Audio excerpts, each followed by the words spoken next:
Could it be the season 7 premiere of Curse of Oak Island coming up soon in 16 minutes?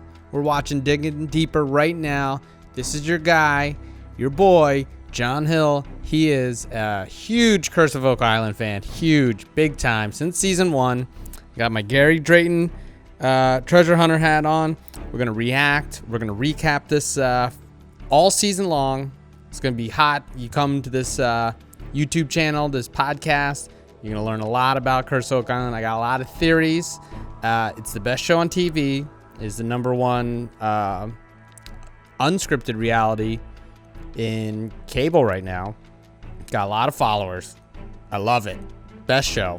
It's the thing that makes me, besides my wife, the happiest thing of the week. I've been waiting all year for this. We're down to 15 minutes away, and it's going to be awesome. We're watching the Digging Deeper show right now.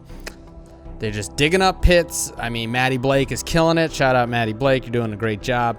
There's so much going on right now. I'm just going to kind of watch, react in between commercials and stuff like that.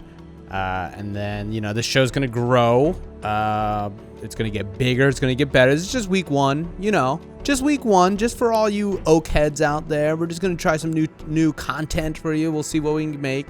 But I'm excited. T-minus 15 minutes away. I'll check back in when the show starts. I can't wait. All you Oakheads, let's get excited. It's going to be a great year. Let's find that gold. Could it be the first commercial break? So far, it's been good. We had the whole gang is back together. It's great to see the whole gang together for the start of the show. Except, why are Marty and Jack not there? I mean, it's the premiere. We've watched about 10 hours of show. You know we're all going to meet up, and Marty and Jack are somewhere else? I don't know. My guess is they're probably shooting another TV show or something like that. I don't know, but they'll get on the island soon. They said they'll be there. I can't wait for that. A couple quick things I noticed. Rick got new glasses. Looking good. Kind of young, stylish. My wife pointed that out. Also, possibly new hair dye. I'm on the fence of whether it's he dyes his hair or not, but my wife is pretty adamant that he does. Either way, it looks good. I'm not saying it's a bad thing. I understand. I mean, you're gonna be on TV. You gotta look good. Rick always looks good, but with the glasses and the hair, he's looking extra good. Also, you know, we started the show off with a big tribute to Dan Blankenship. They had a moment of silence, and you know what I'm gonna do? I too will have a moment of silence for Dan and all the things that he's contributed to the history of Oak Island and also to the show. So if you're watching along, if you'd like, please join me for a moment of silence for Dan Blankenship.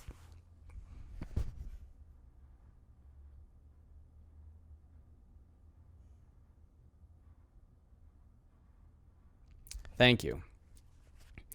Let's see what else I noticed up front. Ooh, Charles is rocking. Is he rocking a Knights Templar hat? Kind of interesting. Knights Templar always makes its way onto the show. I think that's a big thing. It seems like, other thing I've noticed lately, Gary Drayton started it. It's a lot of the catchphrases that they're trying to build out, and they're kind of really branding themselves. Like Gary has his hat, which I got for Christmas from my wife, or was it my birthday? Birthday or Christmas? Either one. She won't tell me. She's too shy. You're seeing a couple of other things out there too.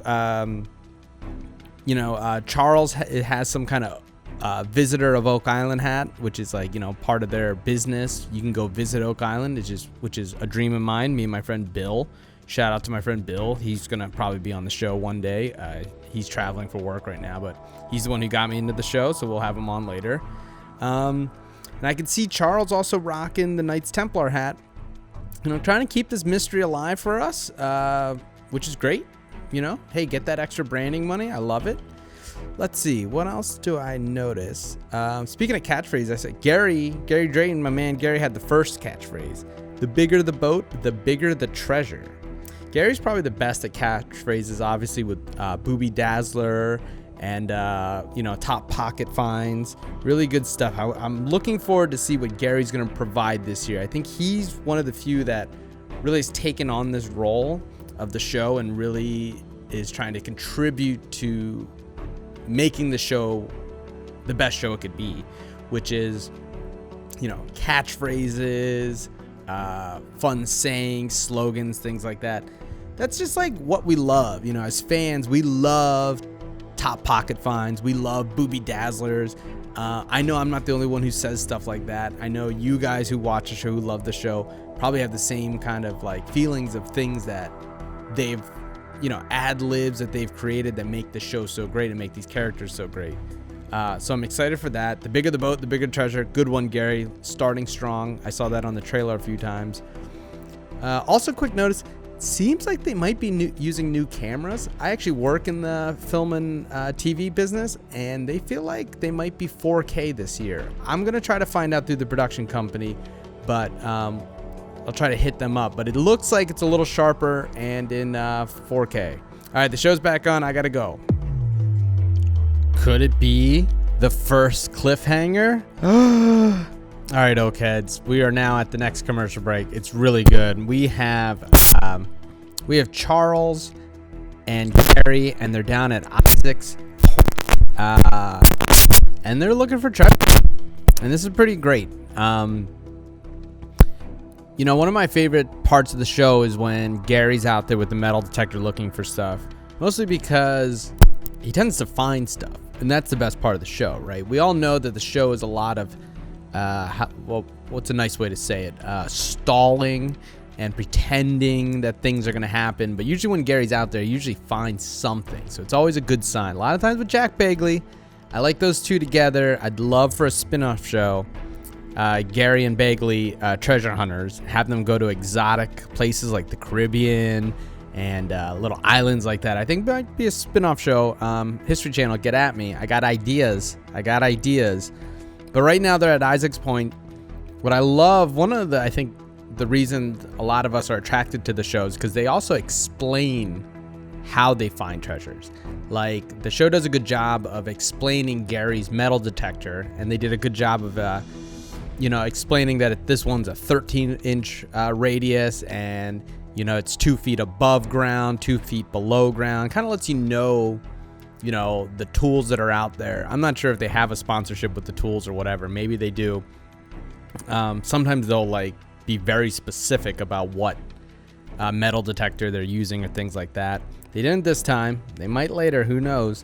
But they're going around, and you think Gary seems like he found something. He gets really excited, but not a coin. It's a shotgun shell.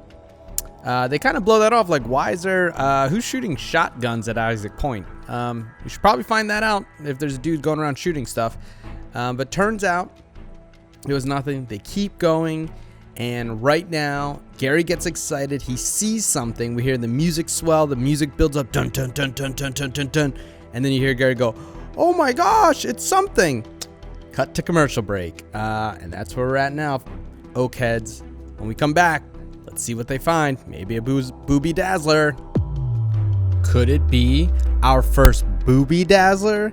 That's right, folks. Gary has found a silver dandy button. I don't know what that means. They were talking about they find lots of buttons, but this seems to be a little fancier. They got a nice little engraving in the middle. It's almost like a star kind of shape thing, saying that it might be, not a common button, but like someone with some money, which would be interesting. So we're only 40 minutes in the show, and we already got our first booby dazzler. I mean, this season 7 is already off to a great start. Can't wait till they get it analyzed and see how old it is. I think Gary, if I remember, said 1600, which would be great. So yeah, we're starting off strong, folks. I'm excited. I know you're excited. Great season so far. Can't wait to find out more about that silver dandy button. And then next, the crew goes into the swamp. They're in there. They're doing a little dive. Tony is in there, and he's like in the water. He's going to scuba dive. He's got a big metal pole, and he starts hitting something that sounds like metal. Now, I'm going to be honest. I think that they added this sound effect in post. Now, like I said earlier, I do this for a living. I'm a professional camera operator and an editor, and I've worked in reality TV. I know some of the tricks. And my guess is you know, it's hard. Think about it. They don't have a microphone in the water, right? That's just not what they're going to have. So, you know, most of these guys are probably laved up. And by laved, I mean a lavalier microphone, which is like a wireless mic. You know, the mic you would wear on your body so you can walk around, the cameraman can shoot you.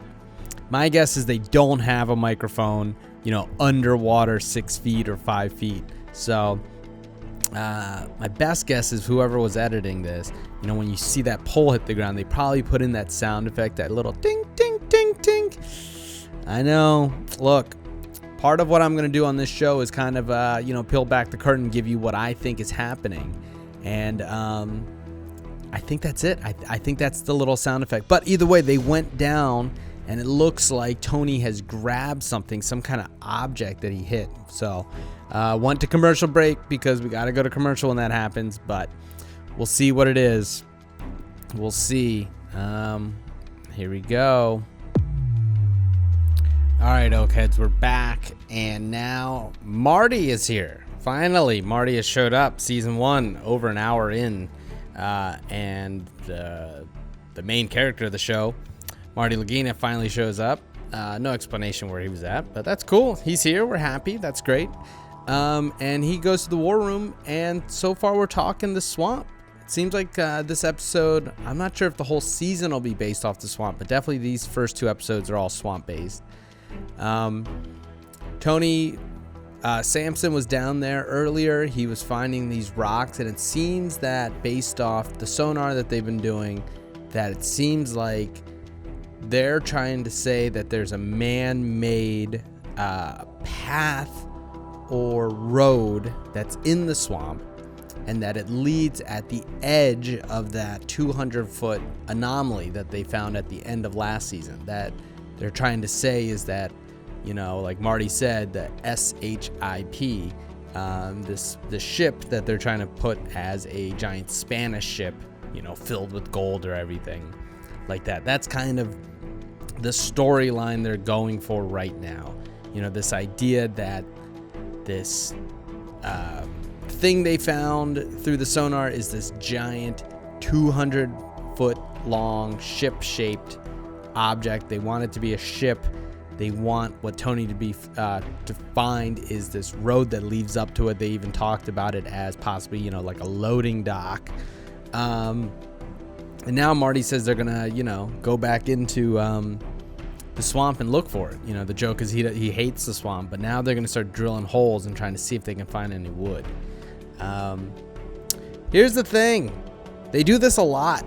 All right, they do this a lot where they have this crazy theory, you know, I think I heard about 4 or 5 could it be's, you know, could it be a ship, could it be a dock, could it be $1 billion worth of gold. It's all the could it be's, but that's the path they're going for this episode, is that the theory that a ship once went in between the islands, you know, where the swamp is. The ship then sank, or they purposely put it under, which I don't know why anyone who has a giant 200-foot ship would just sink their own ship. That doesn't make any sense to me. But that's the theory they're going for, and I'm here for it. Tell me what. I'm gonna ride this theory out with you guys. I'm not sure if it makes sense or not, but I'm there. I'm with you. And now, you know, last commercial break we saw going into it, they're going to start digging down there, and let's see if they find anything. I don't know. Could it be? Could it be a metal spike? That's right. So we have, you know, Alex and Gary start doing some more looking around Smith's Cove, and they find a couple things, a couple medals, a couple hits. No booby dazzlers, but they find what seems to be some sort of lady mirror, you know, like it's like a metal mirror holder that they said a lady would use to kind of, you know, to hold the mirror. So that's kind of interesting. Gary finds that interesting because, you know, you think mostly men live on the island, but there's probably women with them. And then later they find an iron spike. and the guys think that it's possibly on a boat, kind of similar to the other spikes they find throughout the years. But then they go to New Ross, which is 20 miles outside of Oak Island, and they talk with Carmen, a blacksmith. You might have recognized Carmen from previous episode where he helped find like a metal hinge. What he realized is that it was handmade. It's a hand point used for stone masonry. And what that means is it's a very heavy metal. You hear Carmen tap on it, and that it's really heavy metal. Way heavier than this mic. This is thin metal. This is not like heavy duty metal, but this hand point is. And you use it and you hold it, and you use a wooden mallet, Carmen says. Not a metal one, but a wooden one. And you use that to carve rocks. And he says old, like 14th century old, which is the only other real thing they have from that time period is the cross, the famous cross, which you guys all know about, the lead cross that they think is tied to the Knights Templar. So, a lot of speculation. Could it be, the instrument that, carved a lot of the rocks, the hieroglyphics on the rocks, the 90-foot stone, things like that? It's a lot of could it be's, but it is a good find because once again, we start seeing things that are 700, 800 years old on Oak Island, which are things that shouldn't be there, which is very, very interesting. Very, very interesting to me. I mean, this is the part that makes it exciting. The part that doesn't make it exciting is going into this commercial break. Look, I know there's only 11 minutes left in the show. We all do. And they keep teasing this big dig into the swamp. Well, it's been about 2 or 3 commercial breaks, and they haven't been in the swamp yet. And with only 11 minutes to go, they're not going to find anything in the swamp tonight, folks. Episode 1, no swamp finds. I'll tell you that right now.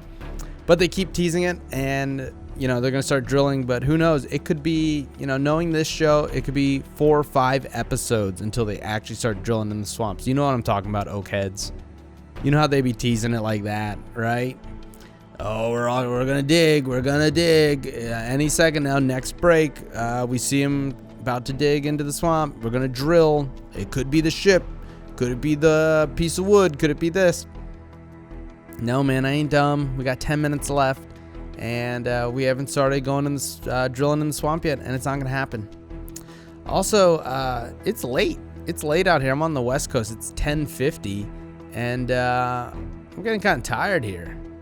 And you can kind of see in the preview of the next... Oh, wait, what is this? Oh, this is the preview for the show they have. And it's, they're going to be a couple episodes in until they get to the swamp. But what else did I miss? Oh, they go and they check out the coffer dam and what they're going to build there. I'm excited for that. They're going to extend the coffer dam. That's going to be nice because they're going to try to get to that wood, dock that they were looking for. Now they're going to extend out, and it might be something. Oh, wait, here we are. We're back on Mater's Wharf. Classic. All right, let's see what this is. We'll be back. Could it be the end of episode 1 of season 7 of The Curse of Oak Island? That it is, folks.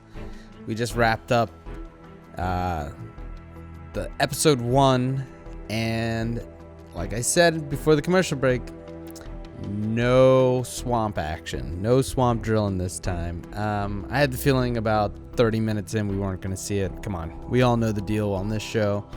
They like to take their time. They like to tease things out. I mean, it's been 7 years, and we still haven't found too much stuff. That's what they do on the show. And, us Oakheads just keep watching. We love the show. I can't stop. I'm addicted. It's my favorite show, favorite thing of the week. And once again, we're at the same spot that we were before. A lot of questions. So, in the last segment of the show, you see them to start, they drag this barge for where they're going to bring this drill. And I thought that was really cool, how they showed how they had to anchor the barge down on the road. And they take a, one of those diggers, and they tie a rope to it, and they actually use that to the crane to pull it across to get in the right place before drilling. So that was really cool. That's just like a technique thing that I enjoy watching. And then I think the other nice, interesting thing is the emergence of Tom Nolan, Fred Nolan's son. Fred and Nolan have been searching on this island for decades. Kind of rival of Blankenship, and it's pretty interesting. Fred and Dan used to get in, weren't the best of friends, but now it seems like Tom's kind of been joining. Marty has, befriended Tom, and Tom showed up to see what they're going to drill in the swamp because, his dad, Fred, always felt like there was something in the swamp and one of the keys to Oak Island's mystery. So it's kind of interesting to see that. It's also nice to see everyone coming together to try to solve this mystery, and we'll see. I have a lot of skepticism about the swamp. They've been using the seismic data for that quote-unquote SHIP shaped object down there, but I don't know, man. I've been fooled a lot by this show, and it just seems too good to be true. I'm not gonna lie. I don't think there's a ship down there. The whole theory of bringing a ship into the swamp and then, sinking it on purpose to hide the treasure just never quite made sense to me. Like, why, if you had all this treasure, you would crash your ship? Like, what does that get you? Why would you not want a giant ship at your disposal? Why would you think about it? Why would you take your car, fill it up with gold, and then just leave the car? You know what I mean? Permanently with your gold inside the car. It wouldn't make sense. You wouldn't do that with a ship. But that's the storyline we're going with this year, season 7, and who knows? Maybe there's something there. Like I said, I'm a skeptic, but I'm gonna keep watching because it doesn't matter what they do. I'm always gonna watch the show until they stop making the show. So we'll see. It looks like next week they'll start drilling. We'll see what happens. Hopefully they find something. But watching the trailer of the rest of the season, it seemed like they were really spending some more time in Smith's Cove. I wrote down here, lots of tunnels. It looks like as they expand Smith's Cove, they're going to bring that other cofferdam. They're going to start digging, and it looks like there's a wooden wall, a couple other things, and that to me is very interesting. I thought that was one of the coolest things last year was the cofferdam and finding really, really old wood that was there before 10X, that was before the money pit, all that stuff. It's like someone built something there. That's a fact. That's big facts, folks. They built something that seems like a dock, clearly man-made, clearly really, really old. What did they build the dock for? What are they putting down there? What were the ships that came in? Whether the ships are still there or not, that part to me doesn't really matter, because the odds are if you bring a treasure onto that island, maybe you leave with the treasure. How about that? That makes a lot of sense. If I had a whole bunch of gold, I probably wouldn't just leave it and never come back, right? I would definitely come back for it.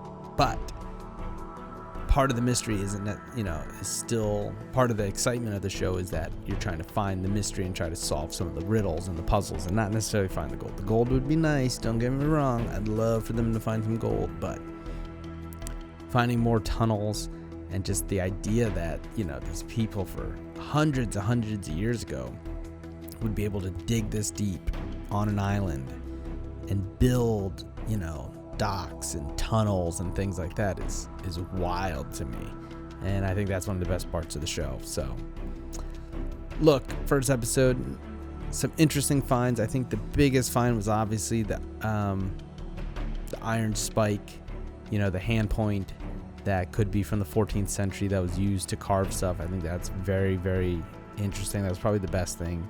The mini booby dazzler, what did he call it? The silver dandy button. Interesting. But we'll see what that is. Rick's new glasses, his new hair color, those are big changes this year. And we'll see, we'll see what else is going on there. Let's see what Eagle Canada finds. I don't know, folks. I'm excited. 2 hours. It's late. It's really, really late over here. I'm falling asleep. But the power of the mystery of Oak Island has kept me going, and I would have stayed up for 13 more hours if there was 13 more hours of the show. It's replaying right now. I might just keep watching. Actually, I gotta go to work tomorrow, so I can't.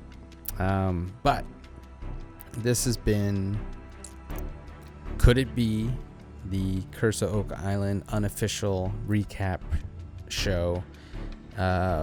Like I said, my name is Jon Hill. We will keep growing the show. Please comment below. Get in the comments and ask me questions, because I want to know what other Oakheads are thinking. What you guys think's in the island, what you expect from this season, what you're going to, what you thought of this episode, what you thought of my show. What is it? Are you digging it?